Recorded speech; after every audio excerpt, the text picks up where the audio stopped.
Jonathan Ashworth has blamed Boris Johnson for a surge in NHS waiting lists during the COVID pandemic, while wait times in Labour-run Wales hit record highs.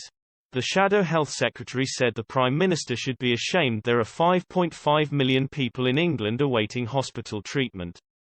He said years of underfunding of the health service was responsible for the surge in Britons unable to get help. The Labour MP said, Boris Johnson should be ashamed that the NHS waiting list has spiralled to 5.5 million people on his watch. That's a record-breaking number of people, many waiting in pain and discomfort. Mr. Ashworth continued, years of underfunding and healthcare cuts has left patients waiting longer in pain and distress for treatment.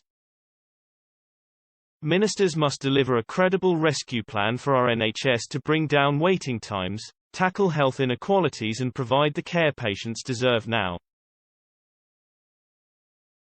The Shadow Health Secretary made no mention of the pandemic when criticising the surge in waiting lists times. The spread of coronavirus since March 2020 led to a number of routine appointments and operations being cancelled as doctors and nurses were forced to focus resources on treating those suffering from the virus. In January there were almost 35,000 COVID patients taking up hospital beds across England, with NHS trusts close to being overwhelmed. Mr. Ashworth added, the last Labour government brought waiting lists down to records lows with a credible plan underpinned by investment, staffing, leadership and focus.